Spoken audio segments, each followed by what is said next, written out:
আরেকদিন যদি এগুলো এখানে দেখি তাহলে মামা তোমার ক্লাবের হাত দুটো জোর করে বলে। আচ্ছা ঠিক আছে, তুই শান্ত হ। তোর গিয়ে নিজের সোফায় বসে, তারপর আবার সিগারেটে টান দেয়। সাম হাফ ছেড়ে বাঁচে। বেশ কিছুক্ষণ পর সাম এসে দেখে তোর আবার সোফায় শুয়ে আছে। এত কিছু করে এমন ভাব যেন কিছুই হয়নি। ও একটা বিরক্তির শ্বাস নিয়ে তোরকে গিয়ে বলে, তুই কিছু টাকা দিতে পারবি? আসলে সুরের বাচ্চাগুলো কি গেছে? তবে বাড়ি না, হাসপাতালে। এভাবে কেউ মারে? চাইছিলাম মাইরা ফেলমু। পুলিশে নিত তোরে। এই কথা শুনে তোর হাসিতে ফেটে পড়ে। ওই ভয় আমারে দেখাইস না। তোমার বিনা লাইসেন্সের এই ক্লাব অবৈধভাবে যে ড্রাগস বেচা কেনা করো, তা যদি পুলিশ জানে কি হবে জানো? তাই আমারে। আচ্ছা বাদ দে, কিছু টাকা দে। যত লাগবো আমার কথা বলে নে। সোফায় আগের মতন পা দুলিয়ে শুয়ে। আগের বার ঝামেলা বাঁধাই ছিল, আর টাকা দিবে না বলে দিছে। এইটা শুনে তোর রেগে যায়। যদি না দেয় তাহলে কবি আমি আমু। টাকা দিব না কেন? ওর বাপের টাকা বা কত কস? আচ্ছা কত চামু? তোর ইচ্ছা, এখন ফ্যাস ফ্যাস করিস না, মজা লাগে না? সাম আর কিছু বলল না, শয়তানি হাসি ফুটিয়ে চলে গেল। এজন্য এত কিছুর পর তোরকে কিছু না বলেই ওকে হাগলায়। তখন একটা মেয়ে তোরকে বলে ওঠে, এত টাকা কই পাস রে, যখন চায় নিয়ে নিতে বলিস? জামাই দে। তোর বিয়ে হয়েছে, মজা করছিস? বিশ্বাস না করলে নাই। তোর হাজবেন্ড তোকে এসবের জন্য এত টাকা দেয়, এসব করিস কিছু বলে না? আর আমার টাকা আমি নেই, ও কি বলবো? তোর টাকা মানে? ওনার যা চাই তা নিছে, আর আমাকে আমারটা দিয়ে গেছে। কই গেছে? তোর লগে যে থাকতে পারবে না তা তো জানা। জাহান্নামে চুলায় গেছে, তুই যাবি? আবার রেগে যায়। না থাক, তবে তোর জামাইরে তুই সারছস নাকি তোর এই সাইরা আরেক মায়ের পিছে গেছে গা? এবার আর সইল না, গিয়ে মেয়েটার গলা চিপেই ধরে। কই গেছে? কার লগে? তুই জানি না কি করবি। তুই যাবি? আরেকবার বাজে কথা কইলে ধাক্কা মেরে ফেলে দেয় নিচে। ঋদ্ধ তীব্রকে সবকিছু বুঝিয়ে অফিসে ফিরছিল, তখনই ফোন আসে। ঋদ্ধ ব্লুটুথ দিয়ে কল রিসিভ করে গাড়ি চালাতে মন দেয়। হ্যাঁ বলো। স্যার, ওই ছেলেটা আবার টাকার জন্য এসেছে, বলছে তোর ম্যাম পাঠিয়েছে। ওর কথাই ঋদ্ধের গাড়ি থেমে যায়। তারপর একটা দীর্ঘশ্বাস ছেড়ে বলে, কত চাইছে? এবার একটু বেশি। কত? 5 লক্ষ। দিয়ে দাও। আর কিছু না বলে ফোন কেটে দেয়। তারপর কিছুক্ষণ স্টিয়ারিংয়ে মাথা দেয়। কিছুক্ষণ পর মাথা তুলে চোখে গ্লাস দেয়। তারপর আবার গাড়ি স্টার্ট দেয়। টাকা নিয়ে সাম হাসপাতালে যায়। ও যেতেই রামি হাইপার হয়ে যায়। রোহিত বেহুশ। ওই শালি আমাকে সাথে এত কিছু করলো, আর তুই? আর কিছু বলার আগেই সাম রামিকে কষে থাপ্পড় মারে। তারপর টাকা আর ব্যাগ ওর সামনে ধরে। রামি অবাক হয়ে যায়। এত টাকা? আর এই জন্যই ওরে কিছু বলি না, বরং কেউ যাতে কিছু না বলে তাই আগলাই। মাইয়ার বাপে কি অনেক ধনী? না, ওর জামাই ডিভোর্স দিছে বোধ হয়, লগে নিজের সম্পদও, আর তাই ওরে ভাইঙ্গা চুইরা খাই। তাই তো কই, এরকম একটা মাইয়া হাতের কাছে পাইয়া ছেড়া দেশ কেমনে? কি যে কস, ক্ষণিকের মজার লাইগা সোনার ডিম পাড়া হাঁস জবাই দিমু? শালা ভালোই দান্দা করস। বিদঘুটে হাসি দিয়ে, আরে আমি তো কিছুই না, আমার চেয়েও বড় একটা আছে। আমি তো উপরি খাই, কিন্তু হালাই সব চাই। কে? হৃদমতুরের বিয়ে বোধহয়। শালাই ছায়ার মতো লাইগা থাকে। বিয়া করতে চাই তুররে, তাই পটাইতেছে। তুই শুধু ওর পোলার লগেই থাক। যে মাইয়া ওরে বিয়া? তাহলে এসআর কোম্পানির তুরের শেয়ার আর তুর দুইটাই ওর। শালাই পাক্কা ফাজিল, কিন্তু তুরের কাছে ভাজা মাছ খাইতে জানে না। কিছু হইছে ওগো মধ্যে? জানি না, হইলে আমার কি। তুর যতদিন আমার হাতে আছে ততদিন নিজেরটা গুছায় নিলেই ভালো। দুজনেই হেসে ওঠে। অনেকের মনে অনেক প্রশ্ন। চলুন ঘুরে আসি একটু অতীতে। তীব্র চলে যাওয়ার 1 বছরের মাথায় দৌড় সম্পূর্ণ সুস্থ হয়েছে। তীব্রের কথা মনে থাকলেও বেবির কথা না। সুস্থ হওয়ার পর সব সময় মনমরা থাকতো। তাই ওর বাবা ওকে নামকরা ভার্সিটিতে ভর্তি করায়। তোরও নিজের স্বাভাবিক লাইফে ফেরে, কিন্তু ভালো থাকতে পারে না। সে ভার্সিটির কিছু মাদকাসক্ত মেয়েদের পাল্লাই পড়ে। যেহেতু মানসিক চাপেই ছিল, তাই ওরা সহজেই তুরকে ঠেলে দেয় অন্ধকার জগতে। প্রথমে ওর বাবা মা কেউ বুঝতে পারেনি, কিন্তু যখন তুরের মাঝে চেঞ্জ দেখলো তখন ব্যাপারটা ভাবায়। তারা যখন বুঝতে পারে পরিস্থিতি হাতের বাইরে, তারপর তুর ওনাদের কাছ থেকে টাকা নিতে থাকে। কিন্তু যখন তারা মেয়েকে বোঝাতে চায় তখন ঘটে বিপত্তি। তুর ওনাদের কথা শোনে না, বরং আরো বিগড়ে যায়। কিন্তু টাকা জোগাড় করতে না পারেই তীব্রের দেওয়া প্রপার্টির কথা মাথায় আসে। সেটা তুর গ্রহণ করে। এই ভেবে তীব্র তুরের থেকে জানিয়েছে তার দাম। ঋদ্ধের কাছ গিয়ে টাকা চাইলেও অবাক হয়, কারণ তুর আর যাই হোক তীব্রের টাকা নেওয়ার মানুষ না। প্রথমে কিছু না ভাবলেও যখন দেখলো দিন দিন তুরের টাকার পরিমাণ বাড়ছে, তখনই ব্যাপারটা দেখে। আর যা বুঝতে পারে তাতে ও টাকা বন্ধ করে দিলে তুর এমন সিনক্রেট করে যে ও বাধ্য হয়ে টাকা দেয়। আর তুরের জন্য ওর বাবা মা সবার জীবন বিষিয়ে যায়। এই অবস্থায় তুরকে কেউ কন্ট্রোল করতে পারেনি। সবকিছুই ট্রাই করেছে, কিন্তু তুর আরো খারাপের পথে গেছে। তাই সবার শেষ ভরসা তীব্র। যদি ওকে কেউ ভালো বানাতে পারে তবে সে তীব্র। তাই সবাই ঋদ্ধের কাছে তীব্রের ঠিকানা জানতে চায়, কিন্তু ঋদ্ধ জানে না বলে সাফ না করে দেয়। তীব্রের আর ওর ছেলের লাইফে কোনোভাবেই যেন তুরের ছায়া দেখতে চায় না ঋদ্ধ। তাছাড়া তীব্র যখন এখানে ছিল, কয়েকজন বাদে ওদের ফ্যামিলি থেকে অনেক অপমান সহ্য করেছে তীব্র। সে রাগ থেকে আরও বলেনি। কিন্তু মাঝে তুরের বাবা অসুস্থ হয়ে পড়ে ওর জন্য। সেদিন ওদের অবস্থা আর তুরের উপর রাগে তীব্রকে দেশে আনার সিদ্ধান্ত নেয়। তাছাড়া তুরের সাথে থাকা ছেলেটা বিজনেসে না গলিয়েছে কয়েকবার, আর এজন্য ডেকেছে তীব্রকে। তবে তুরের জন্য নয়, বরং কয়েকটা মানুষের জন্য। সন্ধ্যা নেমে আসে ধরনীর বুকে। তুর তখনও ক্লাবে বসে আছে। বাসায় কখন ফিরবে ইয়াত্তা নেই। আজকে তেমন কোনো ড্রিঙ্কস করেনি তুর। ভালো লাগছে না, বারবার ড্রিঙ্কসের গ্লাসটা দেখছে। অদ্ভুত লাগছে আজকে। তখনই হৃদাম নামের ছেলেটা আসে। তুরকে দূর থেকে খানিকক্ষণ পর্যবেক্ষণ করে। ওকে দেখে তুর উঠে বসে। হৃদাম এসে ওর পাশে বসে। কি হলো, কি ভাবছো? কিছু না রিদাম, ভালো লাগছে না, বোর হচ্ছি।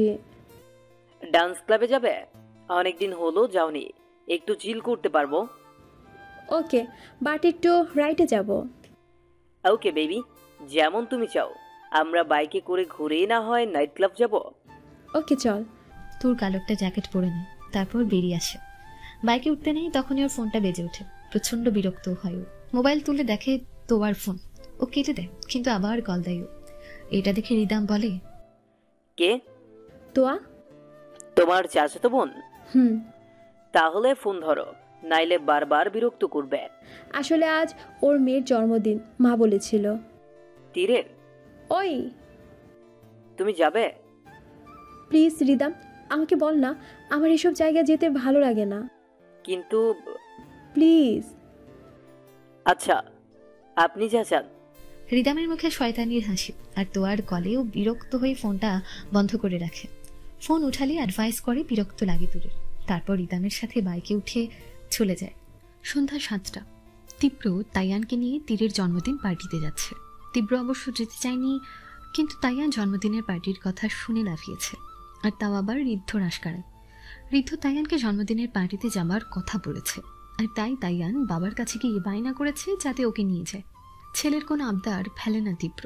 জন্মদিনের পার্টিতে যেতে চেয়েছে, অন্যায় তো কিছু চায়নি। তাই নিজের অনুভূতি পাশে ফেলে ছেলেকে নিয়ে তোয়ার বাড়িতে যায়। গাড়িতে বসে তীব্র ল্যাপটপে কাজ করছে। তাইয়ান এতক্ষণ পাজল নিয়ে খেললেও এখন গাড়ির বাইরের দিকে তাকিয়ে নিজের দেশটাকে দেখছে। এতদিন ভিন্ন দেশে সবকিছু সাজানো গোছানো পরিপাটি দেখেছে, যাতে সবকিছুতেই আভিজাত্যের ছোঁয়া ছিল। পরিপক্ক, পরিষ্কার, পরিচ্ছন্ন রাস্তাঘাট, নকশাখচিত আভিজাত্যপূর্ণ বাড়িঘর, আদর্শ নগরায়ন, আর একরকম চেহারার অনেক মানুষ। কিন্তু এখানে ব্যাপারটা ভিন্ন। বিভিন্ন চেহারার মানুষ, ধুলোময় পরিবেশ, সবকিছু যেন ছন্ন ছাড়াভাবে বেড়ে উঠেছে। এর আগে এমন কিছু দেখেনি তাইয়ান। রাতের পরিবেশে নিজের দেশের সবকিছু গভীরভাবে পর্যবেক্ষণ করেছে। গাড়ির সিগন্যালের মধ্যে পড়তে তাইয়ান গাড়ির কাঁচ নামায়। বাইরে উকি দেয় বেশ বড় বড় গাছ রাস্তার পাশে, যার গোড়ায় সাদা রং করা। ওদের গাড়ির থেকে অনেকটা দূরে গাছের নিচে একটা টং দোকান দেখা যাচ্ছে। তার পাশে একটা লোক ঠেলাই করে বাদাম, বুট সহ নানা রকম ভাজা বিক্রি করছে। ঠেলার মাঝে টিপ টিপ করে কুপি জ্বলছে। রাস্তার লাইটগুলো জ্বলছে, কিন্তু গাছের নিচে থাকা দোকানগুলো আলোকিত করতে পারছে না। তাইয়ান অবাক হয়ে ব্যাপারগুলো খেয়াল করছে। তখনই টং দোকানের সামনে প্রচণ্ড গতিতে একটা বাইক থামে। তাইয়ান ব্যাপারটা বোঝার চেষ্টা করে। দূর থেকে তাই তাদের স্পষ্ট বোঝা যাচ্ছে না। তাইয়ান আরো গভীরভাবে খেয়াল করে দেখল বাইক থেকে দুটো ছেলে নেমেছে, কিন্তু পরক্ষণে বুঝলো পেছনের জন মেয়ে, কারণ তার সিল্কি চুলগুলো ছুটি বাঁধা। ছেলেটা দোকানে নেমে কিছু একটা কিনল। কি নিল? পরক্ষণেই তাইয়ান বুঝতে পারলো ছেলেটা সিগারেট কিনেছে, কারণ সে সেখানের একটা লাইটার দিয়ে তা জ্বালালো। পরের ব্যাপারটা আরো অদ্ভুত লাগে তাইয়ানের, কারণ ছেলেটা মেয়েটাকে সিগারেট বাড়িয়ে দিল। তাইয়ান কোনো দিন ওর পাপাইকে সিগারেট খেতে দেখেনি। অন্যদের যখন দেখতো পাপাই বলেছে এগুলো ভালো না, তাই ও তীব্রকে ডাকে। পাপাই, পাপাই। তীব্র ছেলে ডাকে ল্যাপটপ বন্ধ করে ওর দিকে তাকায়। তারপর একটু বিরক্ত হওয়ার রাগী মুড নিয়ে জিজ্ঞেস করে, কি হয়েছে? তুমি বলছিলে না যারা ভালো তারা সিগারেট খায় না? ছেলের কথায় অবাক হয় তীব্র। হঠাৎ করে এমন প্রশ্ন কেন করলো তাইয়ান? ও কিছুটা চিন্তিত হয়ে জিজ্ঞেস করলো, হ্যাঁ, কিন্তু কেন পাপাই? ওই দেখো। টং দোকানের দিকে ইশারা করে। পাপাই ওখানে একটা ছেলে নিজেও সিগারেট খাচ্ছে আর একটা মেয়েকেও দিচ্ছে। তীব্র বাইরের দিকে এটা দেখে। ছেলেটার চেহারা লাইটের দিকে থাকার কারণে বোঝা যাচ্ছে, কিন্তু মেয়েটার না। তীব্র বেশ বিরক্ত হয়ে জানলার গ্লাস তুলে দিল। তাইয়ানের কপালে চুমু দিয়ে বলল, সবসময় ভালো কিছু দেখতে হয়, যদি খারাপ কিছু দেখো তাহলে সেটা শুধরানোর চেষ্টা করতে হয়, আর যদি তা তোমার আয়ত্তে না থাকে তবে সেটা ইগনোর করা উচিত, বুঝলে? তুমি এখন ছোট, তো এগুলো না দেখাই ভালো। যারা বুদ্ধিমান বাচ্চা তারা এমনই করে। আচ্ছা। নিজেকে বুদ্ধিমান প্রমাণ করতে চাই তাইয়ান। তার মানে পাপাইয়ের কথা মানতে হবে, কারণ বুদ্ধিমান বাচ্চারাই পাপাইয়ের কথা শুনে, ভালো কাজ করে। গুড। তীব্র আবার ল্যাপটপে হাত দিতে যাবে, তার আগেই তাইয়ান বলে উঠল, পাপাই তুমি কি এখনো কাজ করবে? ছেলের কথায় ওর দিকে তাকিয়ে। উত্তরে তাইয়ান বলে, আমার না খেলতে ভালো লাগছে না। ওর কথাই তীব্র হেসে উঠল। তারপর সব কাজ রেখে তাইয়ানকে কোলে নিয়ে বলল, আচ্ছা, তার চেয়ে বড় আমরা দুজনে বরং রাস্তা বর্ণনা করতে করতে যাই। কথাটা শুনে বেশ খুশি হলো তাইয়ান। তীব্র ওকে কোন রাস্তা, কি না, কোথায় কি আছে সবকিছু হাত দিয়ে দেখিয়ে দেখিয়ে বলে। একটা সময় মন খারাপের একাকিত্বতা দূর করতে ড্রাইভিং করতো এসব রাস্তায়। 5 বছরের রূপটা বদলেছে, কিন্তু তৃপ্তি সে আগের মতোই আছে। নিজের অস্তিত্ব হারায়নি এই পরিবেশ। ছেলেকে সবকিছুর বর্ণনা দিতে দিতে নিজ গন্তব্যে চলল তীব্র। কি হলো তোর, ধরছো না যে? হ্যাঁ, কিছু বললে? নিজের মনে কিছু একটা ভাবছিল দূর। রিদামের কথায় ওর ঘোর ভাঙে। তখন থেকে ধরতে বলছে, কিন্তু তুমি নিজের ভাবনায় ব্যস্ত। কি ভাবছ? তখন থেকে দেখছি মন নেই তোমার। শরীর খারাপ দেখি। দূরের কপালে হাত দিতে নেয়, কিন্তু তার আগেই দূর নিজের হাত ওর সামনে দিয়ে ওকে থামতে বলে। প্লিজ রিদম, আগেও বলছি, অযথা কেয়ারিং আমার জন্য দেখাবেন না, ভালো লাগে না আমার, আমি ঠিক আছি। বেশ বিরক্ত নিয়ে বলল কথাটা। অন্যদিকে ফিরে নিজের অস্থিরতা দূর করার চেষ্টা করল। কেন জানি আজ ওর অদ্ভুত লাগছে, কিছুই ভালো লাগছে না। ভেবেছে বাইরে এসে ঘুরলে বোধহয় অস্থিরতাটা কমবে, কিন্তু না, আরো বেশি অস্থির লাগছে। বারবার মনে হয় কিছু একটা ঘটতে চলেছে আজ, যা ওর অবচেতন মন বলতে চাইলেও মস্তিষ্ক বুঝতে পারছে না। আর ওদিকে রিদামের মাথায় যেন আগুন জ্বলছে। ইচ্ছে করছে তুরকে কুচি কুচি করে নদীতে ভাসিয়ে দেয়। 3 বছর ধরে ওর পিছে পড়ে আছে। কোনো দিন কোনো মেয়ের পেছনে এতটা টাইম দেওয়ার কথা ভাবেনি, কিন্তু এই মেয়েটা এতদিনই কাছে যাওয়া তো দূর, হাত ধরার পর্যন্ত সুযোগ পায়নি। ড্রিঙ্ক করে এতবার মাতাল হয়েছে, কিন্তু নিজেকে এমনভাবে সামলেছে তা বলার মতো না। কথাই আছে না, জাতি মাতাল তালি ঠিক, সেরকম কিছু মনে হয় ওকে। মাঝে মাঝে তো মনে হয় তোর ইচ্ছা করেই বেশি ড্রিঙ্ক করে না বাইরে, আর না ওদের সাথে রাতে বেশিক্ষণ থাকে। যেদিন ওকে বেশি ডিপ্রেস লাগে সেদিন রাত বাইরে থেকে ড্রিঙ্ক বাসে নিয়েছে। বাবা মায়ের অবাধ্যতায় কি বলবে না বলবে তা নিয়ে মাথা ব্যথা নেই, তবু রিদাম ওর পিছে পড়ে আছে শুধুমাত্র টাকার লোভে। কোনোভাবে ওকে কবজা করে বিয়ে করতে পারলেই কেল্লাফ হতে, সেই ইচ্ছাই ও বসে আছে। কিন্তু কিছুতেই তোরকে রাজি করাতে পারছে না, আর ওকে প্রেশার দিতেও পারছে না। তাহলে ওর লস, এখন যা পাই তাও পাবে না, তাই অতিরিক্ত লোভের আশায় তাতে নষ্ট করতে চায় না। ঠান্ডায় মাথায় তুরের সব কথা শোনার চেষ্টা করে। এসব ভেবে আবার সিগারেট বাড়িয়ে দেয় তুরের দিকে। তোর সিগারেটটা নিতে গিয়েও নেয় না। কি হলো? ইচ্ছে নেই। কথাটা শুনে ভ্রু কুচকায়। তোরের এরকম অনীহার কারণ খুঁজে পায় না। কেন? খানিকটু উদাসীনতা নিয়ে না বলার মতো করে বলল, এমনি।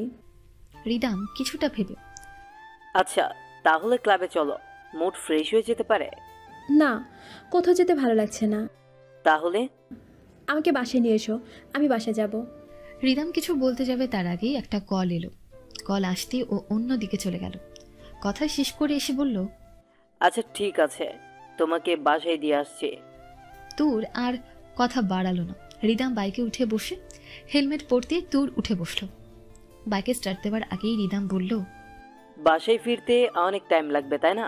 কেন? গম্ভীর গলায়। আসলে আমাকে একটু যেতে হবে, আমি তোমাকে ওখানে গিয়ে গাড়িতে তুলে দিলে ম্যানেজ করতে পারবে? তুর কিছুক্ষণ ভেবে বলল, এত কষ্ট করতে হবে না, তুমি যাও, আমি নিজেই যেতে পারবো। বাইক থেকে নেমে গেল। রিদাম কিছু বলতে যাবে তার আগেই একটা সিএনজি ডেকে তাতে চড়ে বসলো। রিদামকে আর কথা বলার সুযোগ দিল না। বড্ড বেশি বিরক্ত লাগছে রিদামের সাথে কথা বলতে। তখন থেকে যাওয়ার কারণ খুঁজছিল। রিদাম যাওয়ার কথা বলাতে আর সময় নিল না। আর তুরের অমন বিহেভে রিদামের রাগটা যেন আরো বেড়ে গেল। রাগে গজগজ করতে করতেও চলে গেল। তুর সিএনজির দরজার সাইডে মাথা দিয়ে বেখেয়ালিভাবে বাইরেটা দেখছিল। কি ভাবছে বলতে পারবে না, তবে কিছু একটা ভাবছে। সিএনজি ড্রাইভার তুরকে কোথায় যাবে জিজ্ঞেস করলে তুর আপন মনে তোয়ার বাড়ির ঠিকানা বলে। সিএনজি ড্রাইভার তুরকে তোয়ার বাড়ির সামনে এনে দেয়। আপা আইসা পড়ছি। ড্রাইভারের কথায় ঘোর ভাঙি তুরের। ও বাইরে তাকাতেই রেগে যায়। আপনি এখানে নিয়ে এলেন কেন? আপনি তো বললেন। আমি বলেছি মানে? কিছুটা থেমে যায়। বেখেয়ালি বলেছে হয়তো। আপা কি করবো, অন্য কোথাও নিয়ে যাবো? তোর বলতে ধরে নিয়ে যেতে, আবার কি মনে করে থেমে যায়। বাড়িটার দিকে তাকাতেই দেখে সাজানো। লাগবে না, আমি নেমে যাচ্ছি।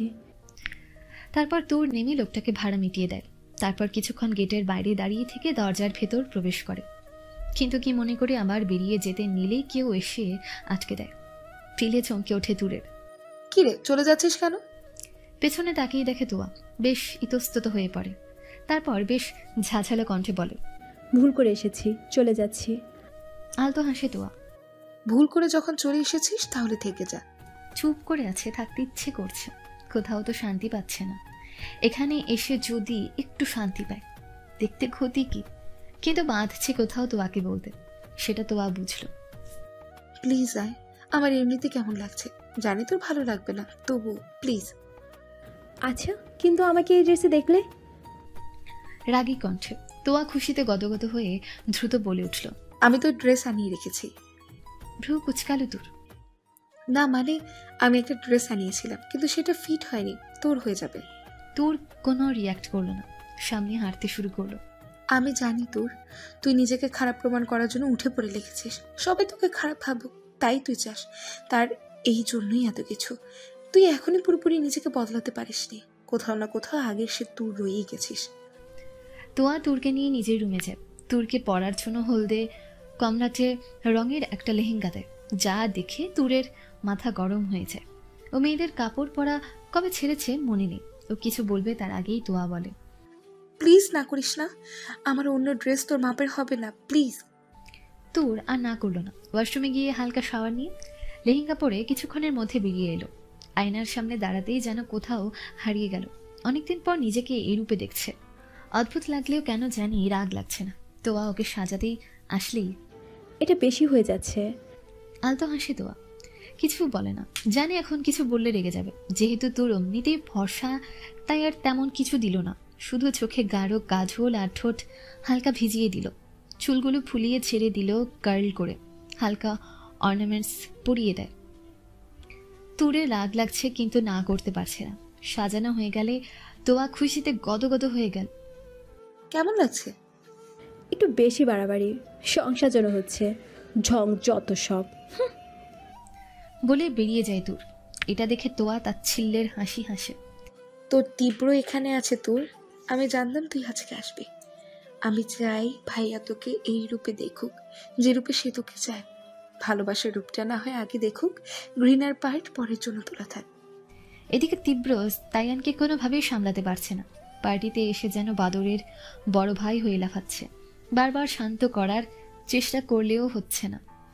এরকম বাদর ছেনার মতো লাফাচ্ছে কেন? বাদুসানা তাই। খিলখিলিয়ে হেসে তীব্র বুঝল ছেলের হাসির মানে। অপমান ওকে নয়, নিজেকে করেছে।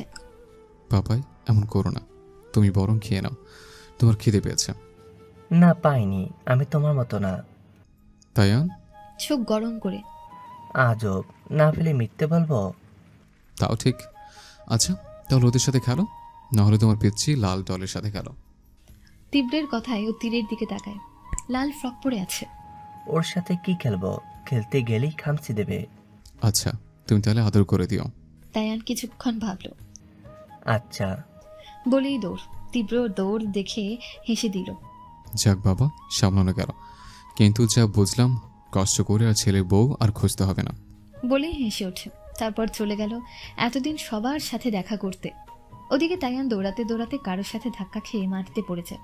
যার সাথে ধাক্কা খায় সেও। তখনই তাইয়ানের উপর মানুষটা চেঁচিয়ে ওঠে, এই কে রে, বিনা মেঘে বজ্রপাত করলি?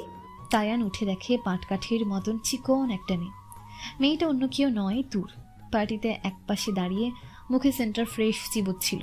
পার্টিটা তাইয়ানের বাড়ির বাগানে করা হয়েছে, তাই উল্টো দিক থেকে দৌড় দেওয়ার ফলে নিজে তো পড়েছে, সাথে তুরকে। আই পিচ্ছি, এটা কি অলিম্পিকের 200 কিলোমিটার দৌড় প্রতিযোগিতার ময়দান যে টেম্পুর মতো দৌড়াচ্ছিস? মানুষ দেখে চলতে পারিস না? তুরের কথায় তাইয়ানও রেগে যায়। এরকম তালপাতার সিপাহীর মতো মানুষকে কেউ চোখে দেখে? এই কি বললি? বেশ রেগে। শুনতে পাও না নাকি কালা? অসভ্য ছেলে, কানের নিচে একটা দিলে বুঝবি। একে তো ফেলে দেওয়া, তার উপর আমাকে ইনসাল্ট হচ্ছে। আমার বই গেছে।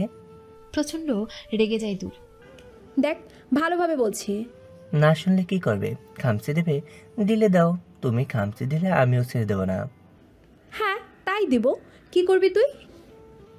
শোনো, মাথাটা একটু নিচে নামাও, তারপর বলছি। হাত দিয়ে ওকে মাথা নিচে নামাতে ইশারা করল। তোর কিছুটা ভ্রু কুচকাল, কিন্তু ছেলেটা কি করবে তা জানার ইচ্ছে হলো। তাইও ইতস্তত হয়ে বসে পড়তে তাইয়ান বাবার শেখানো যুদ্ধে জেতার ব্যর্থ অস্ত্র হিসেবে তুরের গালে কিস করল। এটা দেখে ভীষণ চমকালো তুর। ও ভ্রুকুচকে তাইয়ানের দিকে তাকিয়ে বলল, এটা কি ছিল? তাইয়ান দুলতে দুলতে বলল, বাবা বলেছে গার্লসা আদর করার জিনিস, তুমি তো গার্ল, তাই খামচি দেওয়ার কথা শুনে আদর করে দিলাম। পিচ্ছির মুখে কথাটা শুনেই পিলে চমকে উঠল, কারণ এই কথাটা তীব্র বলতো। যখনও ভয় পেয়ে দূরে দূরে সরে যেত তখন। কি হলো? কিছু না।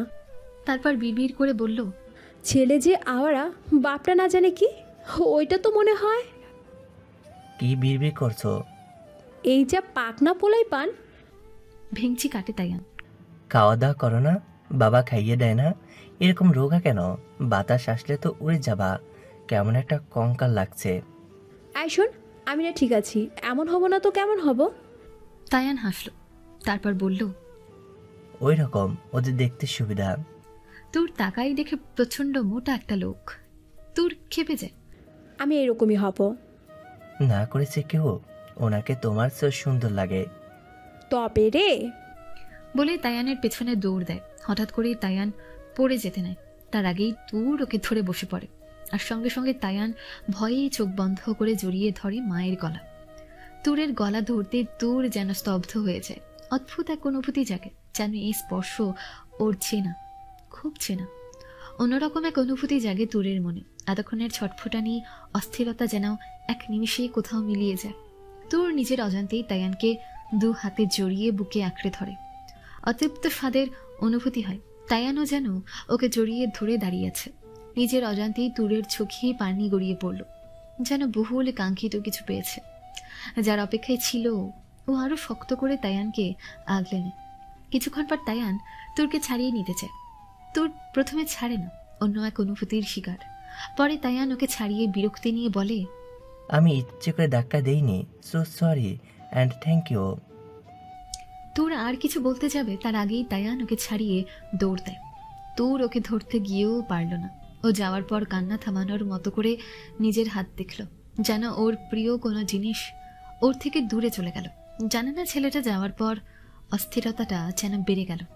ও আর সেখানে দাঁড়ালো না, দৌড়ে বাড়ির পেছন দিকটাই চলে গেল। প্রচণ্ড হাইপার লাগছে, এমনটা আগে কখনো লাগেনি। বুক ফেটে যেন কান্না করতে ইচ্ছে করছে। নেশার কারণে হয়নি এটা বলতে পারবে, কিন্তু তবুও তার এখন কিছু করতে হবে নিজেকে সামলানোর জন্য। ও আশেপাশে দেখে না কেউ নেই, চোখে পানি, আর প্রচণ্ড হাইপার হয়ে ও সিগারেট জ্বালানোর চেষ্টা করছে দেয়ালের দিকে ফিরে, কিন্তু জ্বলছে না। কান্না আর বিরক্তি উভয় মিশে তোর প্রচণ্ড ভায়োলেন্ট হয়ে গেছে, হাত পা প্রচণ্ড কাঁপছে। লাইটার জ্বলেও জ্বলছে না। শেষমেশ অনেক পরে লাইটার জ্বালায়, কিন্তু সিগারেট জ্বলানোর আগেই কারো পায়ের আওয়াজ পায়। হঠাৎ হাইপার হয়ে চমকানোর কারণে দু একটা ঢোক গিলল।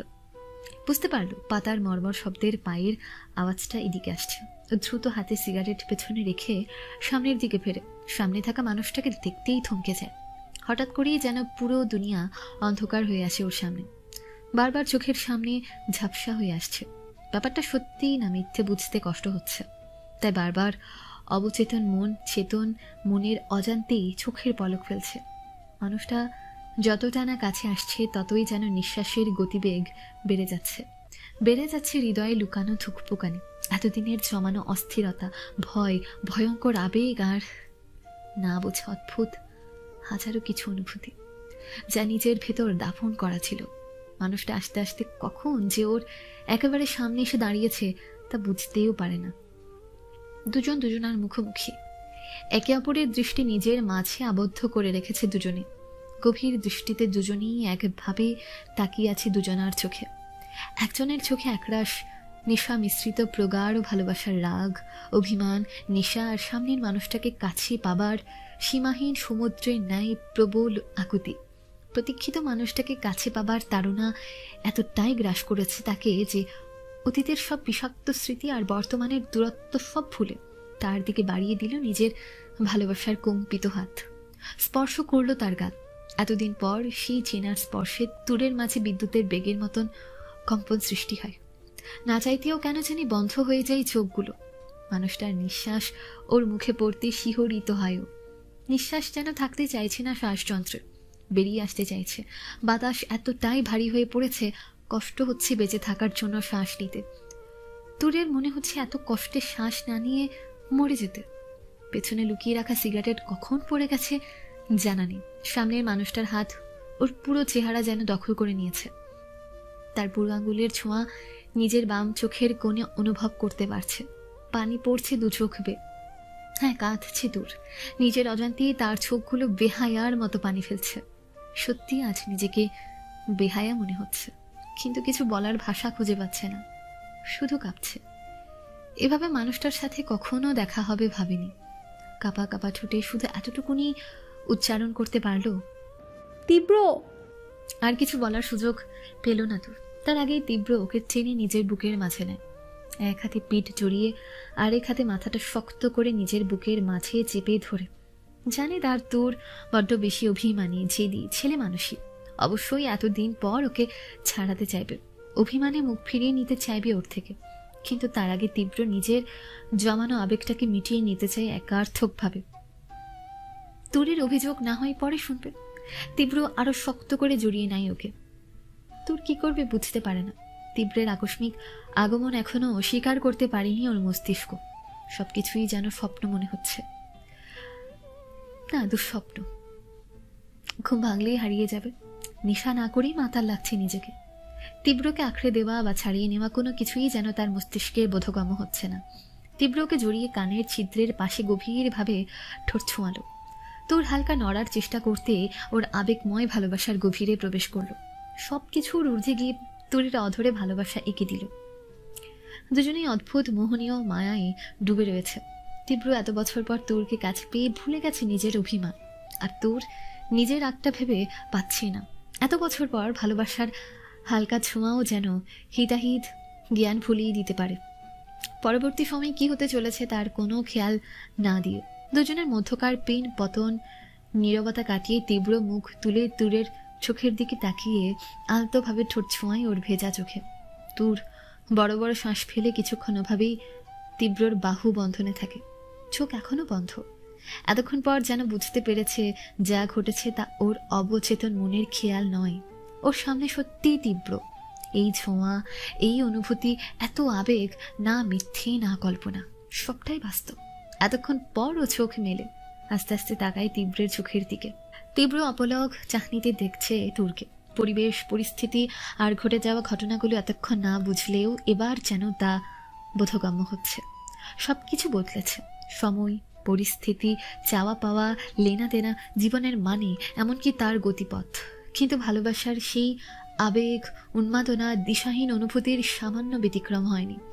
তীব্র আগের মতোই আছে, চেহারা, ঠোঁট আর সে ভয়ঙ্কর দৃষ্টির নীরব চাহনি, যে চাহনি শুধু তুরকে ঘিরে। কিন্তু বলা হয়েছে 5 বছরে বদলে গেছে অনেক কিছু। তীব্র আগের মতন হলেও সেই তুর আর আগের মতনই থাকবেই বা কি করে? নদীও যে নিজের গতিপথ পাল্টায়, সেখানে তোর তো মানুষ। তীব্রের ভয়ে যে চুপসে যাবে, ভালোবাসা বা রাগের যে কোনো ছোঁয়ায় কাতর হবে, হাজারো অভিমান জমে থাকার পরেও তাকে নিজের থেকে দূরে সরাতে ব্যর্থ হবে, হারিয়ে যাবে অনুভূতির স্পর্শে, এটা ভাবাটা নিছক বোকামি। সেই দূর আর নেই। হ্যাঁ, বদলে নিয়েছে নিজেকে। এখন আর ইচ্ছে করে না কারো বুকে মাথা দিয়ে ঘুমাতে। চাই না মাথায় বিলি কেটে কেউ ওকে ঘুম পাড়াক, কেউ ওর কেয়ার করুক, ভাবুক ওর কথা। মানিয়ে নিয়েছে নিজের বর্তমান জীবন, অগোছালো হলেও এটাই ওর গোছানো জীবন। এই জীবনে খুশিও, ফিরতে চায় না স্বাভাবিক জীবনে। তাহলে কেন এসেছে তীব্র? তখন অভিমানে চাইতো না, আর এখন প্রয়োজন বোধ করে না। ভালো আছে, নিজের দুনিয়ায়, নিজের খুশিতে নিজের মতো করে গুছিয়ে নিয়েছে নিজেকে। যদিও সেটা অন্ধকার জগৎ, বস্তুত তুরের কাছে সেটাই জীবনের মানে। বাঁচতে চাইও নিজের জগৎ নিয়ে, কিন্তু তবুও কেন কণ্ঠস্বর বেইমানি করছে? শব্দদয় যেন বেরোতেই চাইছে না, বারবার আটকে আসছে। তুর দু চোখ বন্ধ করে নিজেকে শান্ত করল, গভীর নিঃশ্বাস নিয়ে প্রকৃতি থেকে শক্তি সঞ্চয় করতে চাইছে। দুহাত মুঠ করে দুটো ঠোক গিলে নিল, নিঃশ্বাস স্বাভাবিক হয়ে আসছে। তুর নিজের চোখটা খুলে তীব্রের দিকে তাকায়। এতক্ষণ যে মুখে মোহনীয়তার কাতরতা বিরাজ করছিল, কিছুক্ষণের ব্যবধানেই তা কঠোরতার রূপ নিতে বিলম্ব করল না। শান্ত গলার প্রশ্ন, কেন এসেছেন এখানে? কণ্ঠের স্থিরতা তীব্রকে ধোঁকা দিতে পারেনি। শান্ত ভঙ্গির কঠোরতা তীব্রের কাছে স্পষ্ট। একটু বিচলিত হলো না। তুরকে সে চেনে। এতদিন পর তুর যে তার জন্য বরমাল্য নিয়ে অপেক্ষায় থাকবে না, সেটা তার অজানা নয়। কিন্তু অভিমানের পরিমাণ কতটা সেটা মাপতে হবে। তাই মুখে প্রশান্তির আভা ফুটিয়ে নিচের দিকে চোখ বুলিয়ে আবার ওর চোখে চোখ রাখে। কেন এসেছে? কিছুটা থেমে আবার বলল, এখানে এসেছি কেন জানি না, কিন্তু এসে বুঝলাম কেন এসেছে। তোর আগের মতোই ওর দিকে দৃষ্টি দিয়ে আছে। চোখের গভীরে হারাতে চাইছে না, বরং তার পরিমাপ করার চেষ্টা করছে। এই মুহূর্তে সামনে থাকা ব্যক্তিটির মনকে উপলব্ধি করার অভিপ্রায় আছে। তীব্রের চোখের দৃষ্টি লক্ষ্য করে নিজেকে একবার দেখে নিল। নিজেকে সেই রূপে আবিষ্কার করলো যে রূপে তাকে চাই তীব্র। কিঞ্চিৎ ভ্রু কুচকাল, পরক্ষণে স্বাভাবিক করে নেয় নিজেকে। অদ্ভুত এক আনন্দ জাগে মনে, ভাবতে কেমন জানি লাগছে। না বুঝিয়ে তীব্রকে বোকা বানিয়ে দিয়েছে আজ। তীব্র যেমন ভাবছে সে তেমন নয়, আর না নিজেকে সেভাবে প্রকাশ করতে চায়। এতদিন এটুকুই বুঝতেই পেরেছে, কাউকে কষ্ট দেওয়ার সহজ উপায় তার এক্সপেকটেশন নষ্ট করা। তীব্র যদি জানে ও যেটা দেখেছে সেটা সত্যি নয়, তখন দেখে বুঝতে পারলো তীব্র চাইছে ও যেন রাগটা প্রকাশ করে, কিন্তু তা হচ্ছে না। রাগের বহিঃপ্রকাশ মানে মনের ক্ষোভগুলো নিয়ে যাওয়া, আর তার ফল যদি তীব্র পায় তাহলে তো কোনো অবস্থাই না। নিজের দিকে দৃষ্টি রাখা ভাবান্তিত তোরকে দেখে তীব্র কিছুটা শান্ত হয়ে আবার জিজ্ঞেস করে, কি হলো তোর? চুপ করে আছো যে? ওর কথায় রাগ করার বিন্দু মাত্র চিহ্ন প্রকাশ করল না। নিচের দিকে থাকা চোখ দুটো কিছুটা ভাবনার ভঙ্গিতে ভ্রু কুচকে তাকায় সামনের মানুষটির চোখের দিকে। চোখে চোখ পড়তেই নামিয়ে নেয়। অস্বস্তি হচ্ছে, অস্থির লাগছে, কিন্তু না প্রকাশ করলে চলবে না। সামনের জন অন্য কেউ নয়, তীব্র। ওর সামান্য বলার ধরনেও নিজের কার্য হাসিল করার মতন সামর্থ্য সে রাখে। অতি সতর্কতায় একটা দীর্ঘ নিঃশ্বাস টানে, শব্দহীনভাবে গলা পরিষ্কার করে এদিক ওদিক দৃষ্টি দিয়ে নিজেকে লুকানোর চেষ্টা করে। ফের আবার চোখের দিকে তাকায়। স্পষ্ট গলার স্বাভাবিক ভঙ্গিমাতে তাচ্ছিল্য নিয়ে ছোট করে বলে, আসছি। ওর এমন তাচ্ছিল্যের উদাসীন কথাটা যেন তীব্রর কানে বাড়ি খায়। কেমন যেন নিতে পারল না তুরের এই উদাসীন মনোভাব। তুরের স্বাভাবিকভাবে এই রিয়্যাক্ট করার কথা না, কিন্তু তুর কোনো কথা না শুনি ওকে পাশ কাটিয়ে চলে যেতে নেয়, কিন্তু আটকে যায়। তীব্রের বাম দিক দিয়ে যাবার কারণে ও ডান হাতটা ধরে ফেলে। তুরের প্রচণ্ড রাগ লাগে, কিন্তু চোখ বন্ধ করে শ্বাস নিয়ে আয়ত্তে আনি নিজের আবেগ। পিছনে ফিরতেই দেখে তীব্র মাথা নিচু করে দাঁড়িয়ে আছে। তোর স্বাভাবিকভাবে হাত ছাড়াতে চাইলে তীব্র ওকে এক টানে বুকের মাঝে নিয়ে তুরের দুবাহু উঁচু করে নিজের সাথে মিশিয়ে নিয়ে রাগটাকে সামলে শান্ত গলায় বলার চেষ্টা করে। জানি আমার উপর রেগে আছো, সেটা স্বাভাবিক, তা নিয়ে আমার কোনো অভিযোগ নেই। অধিকার আছে তোমার, চেয়ে বা না চেয়ে তোমার থেকে অনেকগুলো বছর দূরে থেকেছে। রাগও বকো যা ইচ্ছা করো, কিন্তু প্লিজ এভাবে ইগনোর করো না। তোমার রাগ মানিয়ে নিতে পারলেও ইগনোরেন্স নয়। এটা শুনে তুর শান্তভাবেই জবাব দিল, আমি আপনার উপর অযথা রাগ করতে যাব কেন? কোনো রাগ নেই আপনার উপর, ভুল ভাবছেন আপনি। কথাটা শুনে তীব্র আরও রেগে যায়। রাগ বিস্ময় উভয় ফুটে উঠেছে ওর চোখে। তবু তীব্রকে নিজেকে শান্ত রাখার চেষ্টায় বলল, আমাকে রাগিও না তোর, আমার ধৈর্যের বাঁধ ভেঙে যাচ্ছে, আমার সহ্যের পরীক্ষা নিও না। তোর নিজের ভাব অপরিবর্তিত রেখে আলতো হাসি ফুটিয়ে বলল, আমি আপনাকে কিছুই বলছি না, সেখানে আপনাকে রাগানোর প্রশ্ন আসছে কোথা থেকে? আর আপনার কি হচ্ছে সেটা আপনার প্রবলেম, নট মি। তোর প্রচণ্ড রেগে আরও জোরে চেপে ধরে তুরের বাহু, কিছুতেই হজম করতে পারছে না।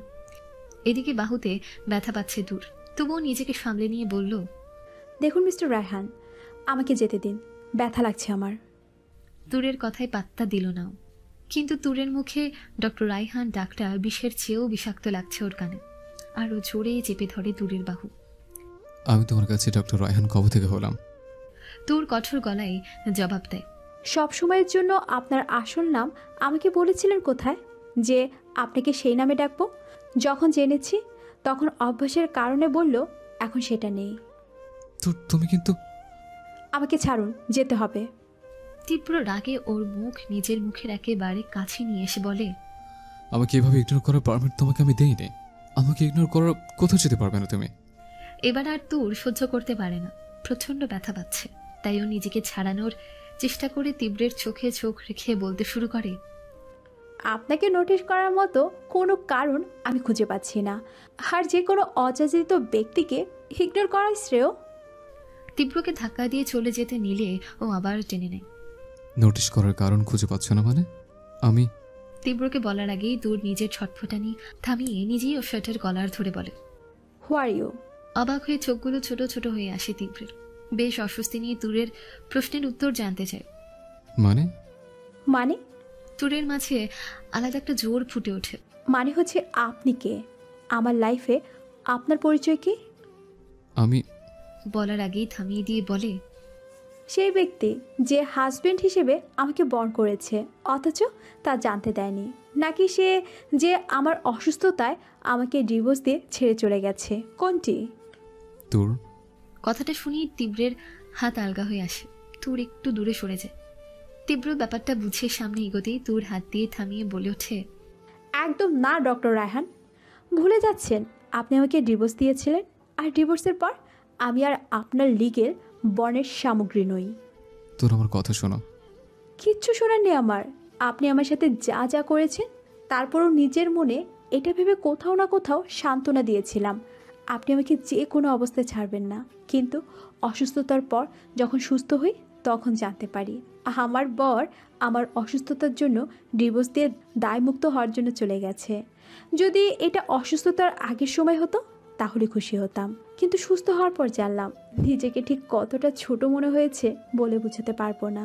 সবার মুখে এই একই কথা, তুর পাগল হয়ে গিয়েছিল তাই তুরের বর হকি ফেলে চলে গেছে। হাউ ফানি, তাই না? যা জানো না তা নিয়ে কথা বলো না তোর। এটা দেখে তুর মাথা নেড়ে নিজের বিরক্তি প্রকাশ করে ঠোঁট কামড়ে বলল, আপনি নিজের মিথ্যেটা ছাড়বেন না তাই না? ওকে, বাট আমার কিছু শোনার নেই। আপনার সাথে সেই দিনও থাকতে চাইতাম না, আর আস্ত থাকার কোনো মানেই নেই। আর এটা রাগ বা অভিমান নয়, ক্ষোভ। রাগ বা অভিমানের মানুষ আপনি নন। তুরের কথায় স্তব্ধ তীব্র। সত্যি কি তাই? আপনার সন্দেহ থাকলেও থাকতে পারে, কিন্তু আমার নেই। যদি তাই হতো তাহলে ফিরে আসতাম না। এটা শুনে তুর থমকে যায়, নিজের মনে কিছু একটা আওড়ে নেয়। কি বলতে চাইছেন? সেটা বোঝার মতো বোধ তোমার হয়েছে।